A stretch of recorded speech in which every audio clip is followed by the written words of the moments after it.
बच्चों, अभी तक हम पढ़ रहे थे शब्दालंकार।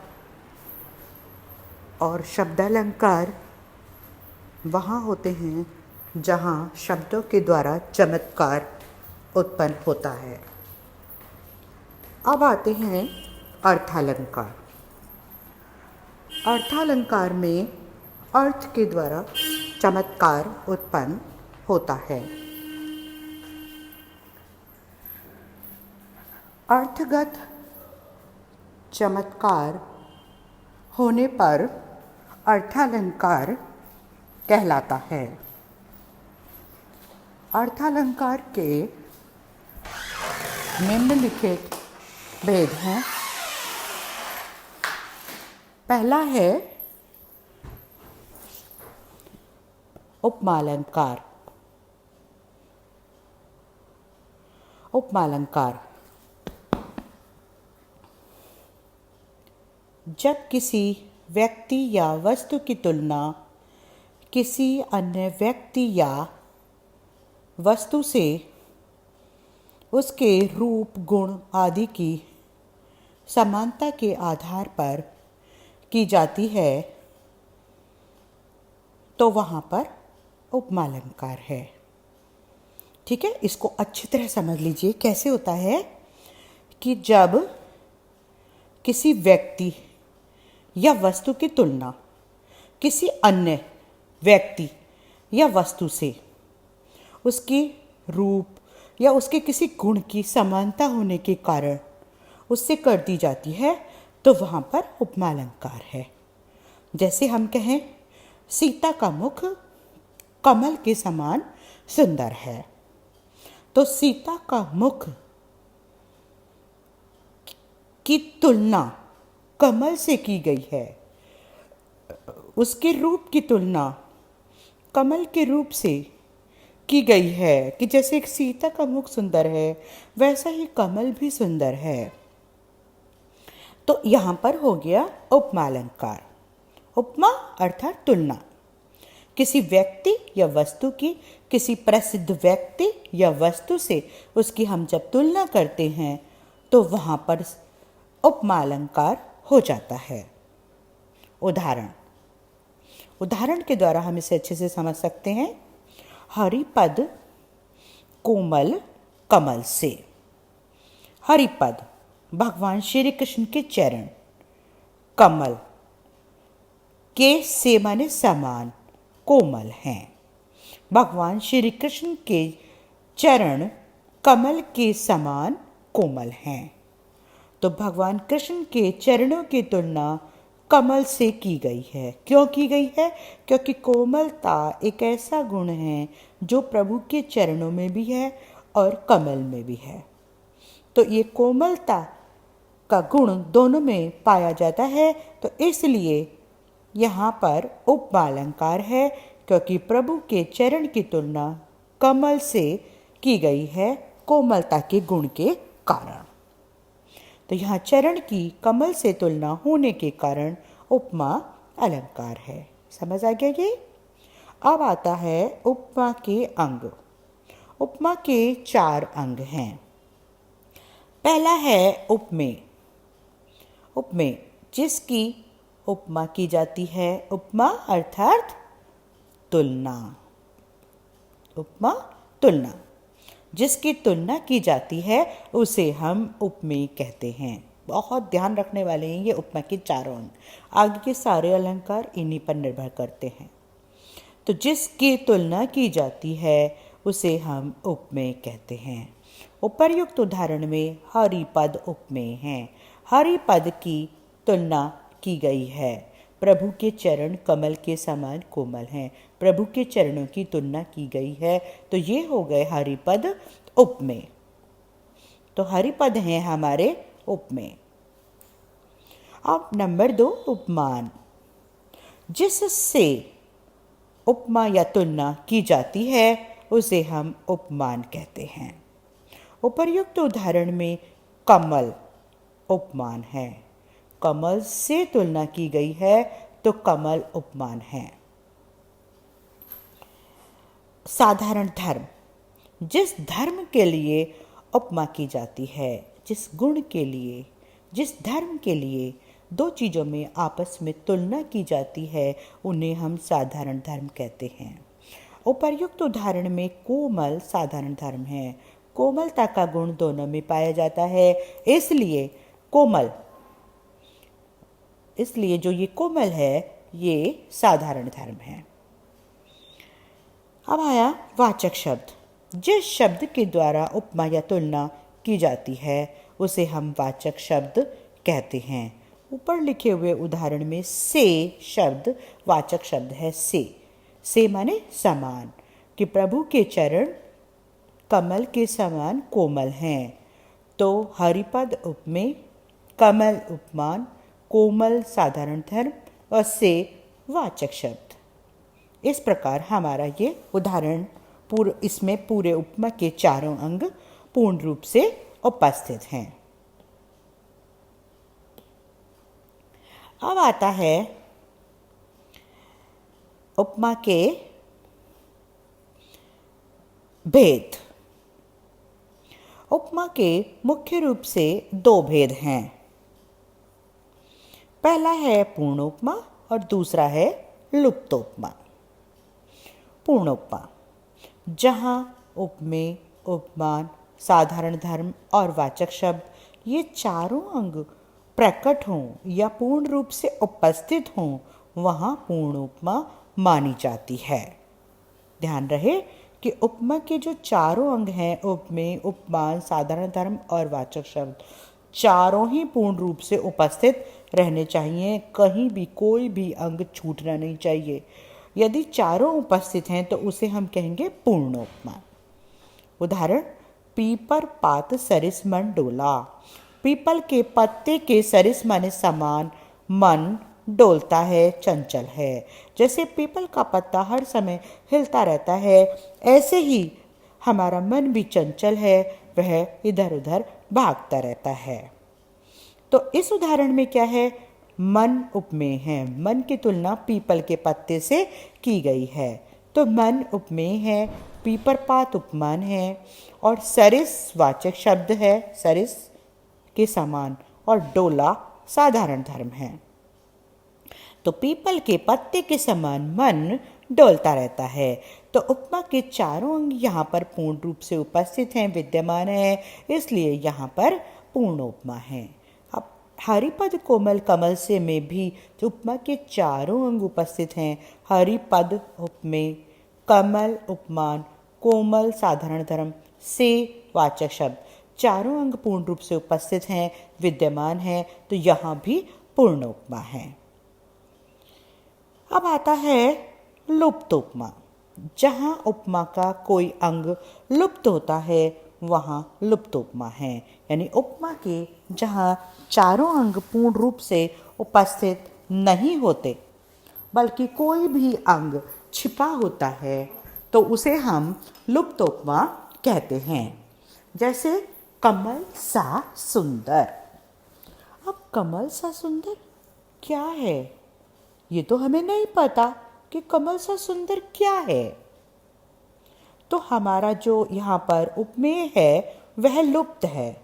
किस चीज़ की वो तुलना कर रहे हैं, किस चीज़ को वो कह रहे हैं कि ये कमल सा सुंदर है? तो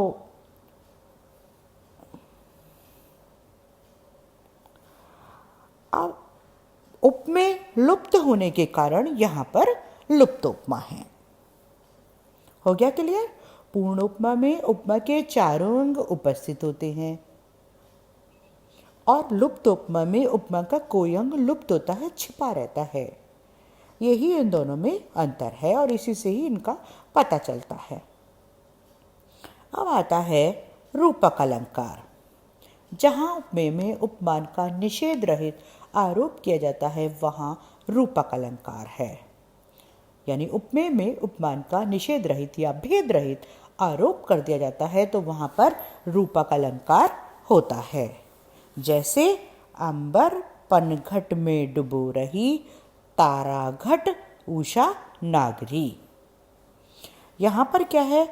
जो उषा रूपी चतुर स्त्री है, वह अंबर रूपी पनघट में तारा रूपी घड़े को डुबो रही है। उषा रूपी चतुर स्त्री अंबर रूपी पनघट में तारे रूपी घड़े को डुबो रही है। तो बहुत सारा रूपक बांधा है इसमें। तो इसमें अंबर उपमेय में पनघट उपमान का, घट उपमेय में तारा उपमान का, उषा उपमेय में नागरी उपमान का भेद रहित आरोप किया गया है। तो इसलिए यहाँ पर रूपक अलंकार है। अब आता है उत्प्रेक्षा अलंकार। जहाँ उपमेय में उपमान की संभावना की जाए अथवा उपमेय को बलपूर्वक उपमान बताया जाए, वहाँ उत्प्रेक्षा अलंकार होता है। उपमेय में उपमान की संभावना कर दी जाती है या उपमेय को बलपूर्वक उपमान बता दिया जाता है, तो वहां पर उत्प्रेक्षा अलंकार होता है। सोहत ओढ़े पीतपट श्याम सलोने कात, श्री कृष्ण का सांवला सुंदर शरीर। सोहत ओढ़े पीतपट, पीले वस्त्र को धारण किए हुए सुशोभित हो रहा है। अब सांवला वर्ण जो होता है वो होता है हल्का सा नीला, काला नहीं होता, नीला होता है। मनो नीलमणि शैल पर, तो वो ऐसे लग रहे हैं जैसे मानो नीली मणियों के शैल माने पर्वत पर आतप परियो प्रभात प्रातःकालीन सूर्य की किरणें पड़ रही हों। और प्रातःकालीन सूर्य की किरणें होती हैं पीली और प्रभु का शरीर है नीला। तो नीली मणियों का जो पर्वत है वो तो श्री कृष्ण का गात है, सलोना गात। और प्रातःकालीन सूर्य की पीली पीली किरणें जो पड़ रही हैं वह है पीला वस्त्र जो उन्होंने धारण किया हुआ है। तो उपमेय में उपमान की संभावना की गई है या उसे बलपूर्वक उपमेय को उपमान बता दिया गया है, तो इसलिए हम यहाँ पर बोलेंगे कि उत्प्रेक्षा अलंकार है। उपर्युक्त उदाहरण में मनो शब्द के द्वारा उपमेय में उपमान की संभावना की गई है, अतः यहाँ उत्प्रेक्षा अलंकार है। अब जब हम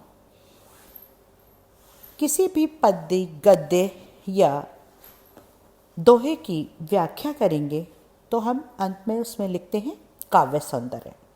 और काव्य सौंदर्य में हम अलंकार भी ढूंढते हैं, ढूंढ कर उसमें अलंकार भी लिखते हैं कि इस पंक्ति में ये वाला अलंकार है, इस पंक्ति में ये अलंकार है।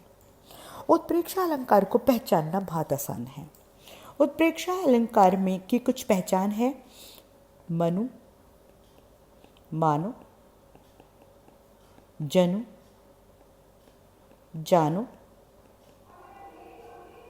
मानहु, जानहु, मनो। इन शब्दों के द्वारा उपमेय में उपमान की संभावना की जाती है। यदि हमें किसी भी पद्य में, गद्य में अथवा दोहे में ये शब्द मिल जाते हैं मनु, मानो, जनु, जानो, मानहु, जानहु, मनो, तो हम तुरंत पहचान जाते हैं कि यहाँ पर उत्प्रेक्षा अलंकार है। तो इस चीज़ को हमेशा याद रखना। अब आता है प्रतीप अलंकार। प्रतीप का अर्थ है उल्टा। जहाँ उपमेय का अधिक उत्कर्ष दिखाने के लिए, अर्थात उपमेय को उपमान से उत्तम बताने के लिए उपमेय को उपमान और उपमान को उपमेय बनाया जाता है, वहाँ पर प्रतीप अलंकार है। जो व्यक्ति या वस्तु उपमान के लिए प्रसिद्ध है, जब हम उसे उपमेय बना देते हैं, और किसी भी उपमेय को जब हम उपमान बना देते हैं, तो वहाँ पर प्रतीप अलंकार हो जाता है। जैसे मुख सा शोभित चंद्रमा। उपमा अलंकार में हम क्या देखते थे कि चंद्रमा मुख के समान सुशोभित हो रहा है, तो ये हो गया उपमा अलंकार, क्योंकि मुख जो है वो चंद्रमा के समान सुशोभित हो रहा है। ये होता था क्योंकि हम हमेशा ही मुख की तुलना चंद्रमा से करते आ रहे हैं।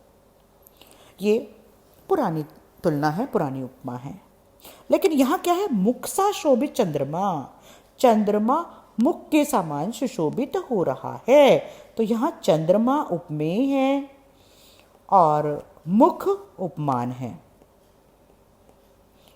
तो चंद्रमा मुख के समान सुशोभित हो रहा है, उल्टा कर दिया गया है। जो हमेशा उपमान रहता था उसे उपमेय बना दिया गया है, और जो हमेशा उपमेय रहता था उसे उपमान बना दिया गया है। तो यहाँ पर हो गया प्रतीप अलंकार, क्योंकि प्रतीप अलंकार में उल्टा ही कर दिया जाता है। उपमेय को उपमान बना दिया जाता है और उपमान को उपमेय बना दिया जाता है। क्यों?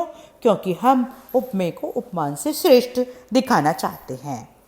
जब हम किसी से तुलना करते हैं तो जिससे हम तुलना करते हैं थोड़ा सा तो वो उससे श्रेष्ठ है, तभी हम उससे उसकी तुलना कर रहे हैं। यदि हम कह रहे हैं सीता का मुख चंद्रमा के समान सुंदर है, तो मानना पड़ेगा कि चंद्रमा सीता के मुख से थोड़ा सा ज़्यादा सुंदर है, इसीलिए हम मुख की तुलना चंद्रमा से कर रहे हैं। लेकिन यदि हम कहते हैं कि चंद्रमा मुख के समान सुंदर है, तो हमें ये मानना पड़ेगा कि मुख थोड़ा सा चंद्रमा से ज़्यादा सुंदर है, इसीलिए हम चंद्रमा की तुलना मुख से कर रहे हैं। तो अब समझ आ गया कि जहाँ उपमेय को अधिक उत्कर्ष दिखाने के लिए, उपमेय को उपमान से श्रेष्ठ बताने के लिए हम उपमेय को उपमान और उपमान को उपमेय बना देते हैं, तो वहाँ पर प्रतीप अलंकार होता है। अब दूसरी लाइन में देखिए, कमल नेत्र सम देख, कमल नेत्र के समान दिखाई देता है। यहाँ भी उल्टा कर दिया गया है। हमेशा हम कहते हैं नेत्र कमल के समान सुंदर हैं, लेकिन अभी हम क्या कह रहे हैं कि कमल नेत्र के समान दिखाई दे रहे हैं। तो मतलब जो कमल है वो हो गया उपमेय और नेत्र उपमान।